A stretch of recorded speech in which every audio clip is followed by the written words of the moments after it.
이번에는 1992년 방영된 또 다른 에피소드입니다. 호모의 이복형 허브 파월이 기묘한 발명품을 공개합니다. 바로 아기의 울음소리를 번역해주는 기계입니다. 졸려요, 배고파요, 기저귀 갈아줘요. 아기의 울음을 분석해 지금 어떤 상태인지 말로 알려주는 장치였죠. 당시에는 전형적인 심슨식 상상, 웃고 넘길 만한 설정으로 여겨졌습니다. 그런데 6년 뒤 현실에서 거의 같은 기술이 등장합니다. 1998년 스페인의 한 엔지니어가 개발한 와이크라이라는 장치입니다. 이 기계는 아기의 울음소리를 분석해 배고픔, 통증, 졸림, 스트레스, 지루함 이 5가지 상태를 구분했습니다. 병원과 가정에서 실제로 사용되었고 정확도는 약 80에서 90%에 달했습니다. 한때는 허무맹랑한 아이디어로 보였던 설정이 현실 기술로 구현된 순간이었습니다. 1992년에 방영된 미래 에피소드에서는 호모와 바트가 공중부양 자동차를 운전합니다. 기술은 미완성이라 비행은 불안정하고 두 사람은 하늘에서 온갖 소동을 벌입니다. 작중 배경은 2032년이었지만 현실은 애니메이션보다 더 빠르게 다가오고 있습니다. 미국의 샘슨 스카이는 스위치블레이드라는 접이식 날개를 가진 비행 자동차를 공개했고 이미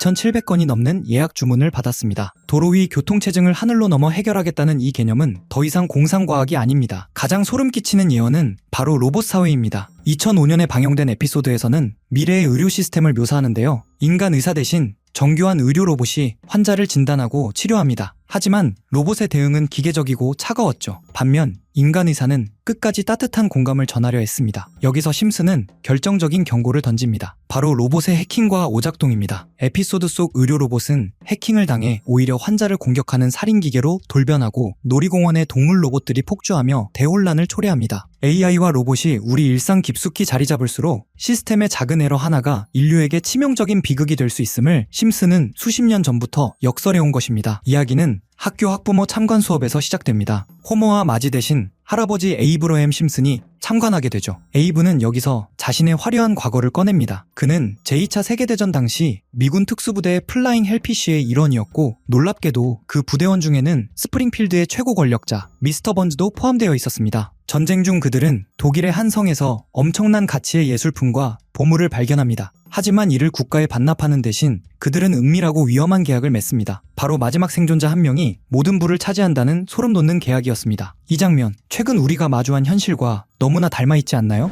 앱스타인 리스트처럼 사회의 실세들이 모여 대중에게는 철저히 숨긴 채 그들만의 이익을 위해 맺은 은밀한 카르텔. 심슨은 이미 30년 전에 성공한 권력자들 뒤에는 반드시 감춰야만 하는 더러운 비밀 공유가 있다는 사실을 헬피쉬 부대를 통해 폭로한 셈입니다. 또한 이 에피소드는 최근 국제정세에서 뜨거운 감자로 떠오른 영토 교환 이슈와도 묘하게 겹칩니다. 트럼프 대통령이 언급하며 화제가 된 러시아와 우크라이나 사이의 영토 문제, 과거의 전리품 혹은 점령지를 어떻게 처리할 것인가의 문제가 수십 년이 지난 지금 다시금 세계 평화를 좌지우지하는 핵심 열쇠가 된 것과 같은 맥락이죠. 세월이 흘러 명단 속 인물들은 대부분 세상을 떠났고 이제 에이브와 번즈만이 남았습니다. 번즈는 리스트의 진실을 묻기 위해 그리고 부를 독차지하기 위해 암살자를 고용해 에이브를 제거하려 하죠. 이는 앱스타인 사건에 연루된 권력자들이 자신의 이름을 지우기 위해 행사하는 암묵적인 압박과 위협을 연상시킵니다. 외교라는 이름 아래 벌어지는 강요된 평화, 그리고 비밀을 알고 있는 자를 향한 소리 없는 숙청.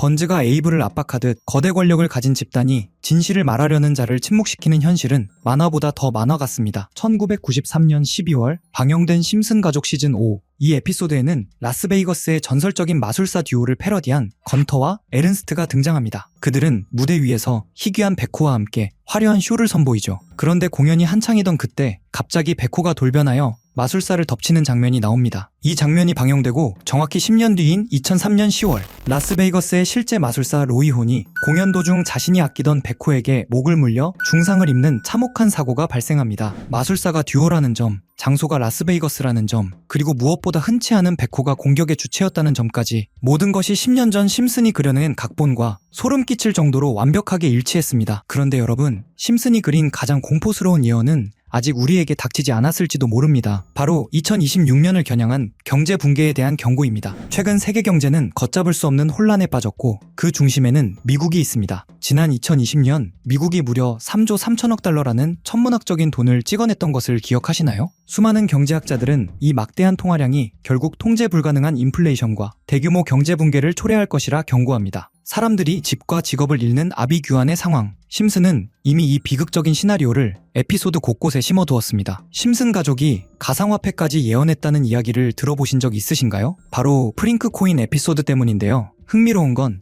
이 내용이 시바이누 코인의 탄생과 맞물려 있다는 소문까지 있다는 점입니다. 시바이누 코인을 조금이라도 해보신 분이라면 익숙한 이름일 겁니다. 일론 머스크가 도지코인 이후로 언급하면서 더 유명해졌던 코인이기도 하죠. 그럼 본격적으로 이야기로 들어가겠습니다. 2020년 2월 심슨 가족에서 방영된 프링크 코인 에피소드. 여기에는 늘 천재지만 정작 주변에서 제대로 인정받지 못하는 과학자 프링크 교수가 등장합니다. 부자가 되고 싶다는 욕망에 사로잡힌 그는 결국 자신만의 가상화폐를 개발하는데요. 놀랍게도 그가 만든 화폐는 비트코인, 라이트코인, 도지코인처럼 실제 존재하는 코인들과 상당히 비슷한 구조를 가지고 있습니다. 그리고 그 가치는 순식간에 폭등해 프링크 교수는 마을 최고 부자가 되어버립니다. 그런데 여기서 진짜 소름 끼치는 부분이 이어집니다. 프링크 교수가 만든 화폐의 디자인이 시바이누 코인과 놀라울 정도로 닮아 있었다는 점입니다. 애니메이션이니까 우연이라고 넘길 수도 있지만 이 에피소드가 방영된 지 약 6개월 뒤 실제 시바이누 코인이 등장했다는 사실이 사람들의 해석을 더 키워놓았습니다. 게다가 교수의 암호화폐 공식 속에는 비트코인, 라이트코인, 도지코인과 함께 SHIB라는 알파벳이 포함되어 있었는데요. 시바이누의 티커죠. 그 옆에 적힌 QED는 라틴어로 이것은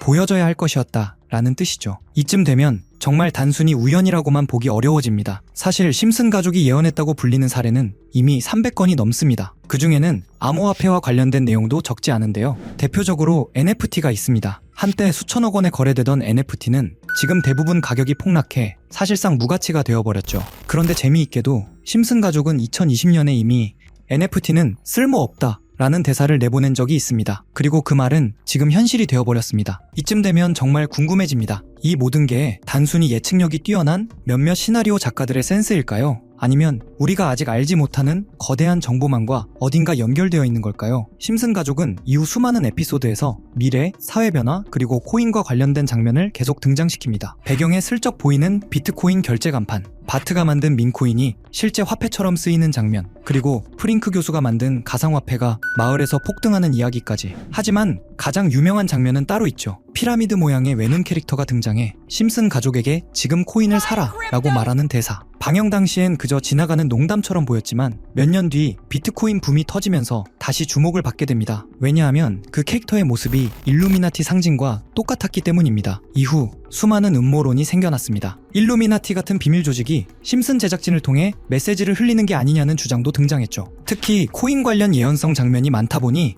이런 추측은 더 빠르게 퍼져갔습니다. 저는 문득 이런 생각이 들었습니다. 그럼 전 세계의 정보를 학습하는 AI는 뭐라고 할까? 그래서 챗 GPT에게 코인 세력 관련 사이트가 있느냐고 물어봤는데 여러 사이트를 제시했고 그중 하나는 현재 접속이 불가능한 주소였습니다. 흥미가 생긴 저는 웹사이트의 과거 버전을 확인할 수 있는 아카이브 사이트를 이용해 보기로 했습니다. 아카이브를 열고 이미 사라진 야후 코리아를 2002년 버전으로 들어가 보니 그 시절 뉴스와 게시글이 그대로 남아있더군요. 네이버의 예전 실시간 검색어도 확인할 수 있었습니다. 그래서 접속되지 않던 그 주소를 아카이브에 입력해봤습니다. 일반 검색에서는 열리지 않던 페이지가 아카이브에서는 당시 모습 그대로 나타났죠. 처음엔 무의미한 사이트처럼 보였는데 스크롤을 내리던 중 사토시 나카모토와 비트코인이라는 단어가 눈에 띄었습니다. 페이지에는 여러 구간이 클릭 가능하게 남아있었고 첫 번째 링크의 글은 2021년 4월 7일에 올라온 내용이었습니다. 그 안에는 도지코인이라는 단어와 함께 개인화를 축하한다. 하루나 이틀 안에 유명인을 하나로 만든다 같은 문구가 적혀 있었죠. 2021년 4월 도지코인을 확인해보니 정확히 그 무렵 80원에서 한 달 만에 800원까지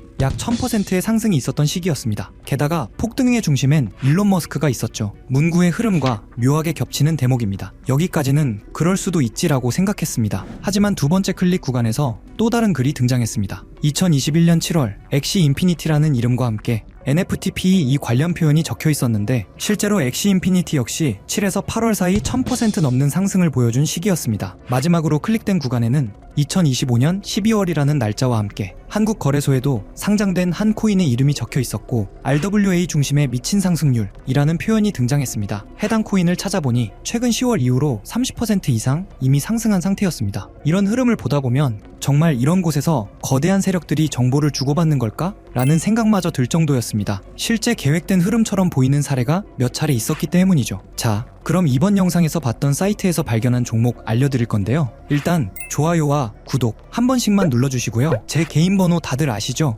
010-8480-8147 제 번호로 구독 완료라고 남겨주시면 제가 이 사이트에서 나온 이 미친 상승을 보여준다는 종목을 한 분 한 분 알려드리겠습니다. 저한테 문자로 구독 완료라고 남겨주셔야 제 영상 시청하신 구독자분들이란 걸 알고 알려드리니까요. 문자 주시면 되겠습니다. 물론 누군가의 정보를 그대로 믿고 무리하게 투자하는 것은 절대 금물입니다. 큰 상승 가능성이 보이는 종목일수록 작게 나누어 접근하는 전략이 가장 안전합니다. 10만원만 넣어도 만약 여기서 말한 대로 정말 몇천 %가 넘게 오른다면 충분한 결과를 기대할 수 있으니까요. 저는 시청자분들이 항상 안전하고 현명하게 투자하셨으면 합니다. 오늘도 끝까지 봐주셔서 감사드리고 앞으로도 흥미로운 이야기들과 다양한 분석을 준비해 오겠습니다. 다음 영상에서 또 뵙겠습니다.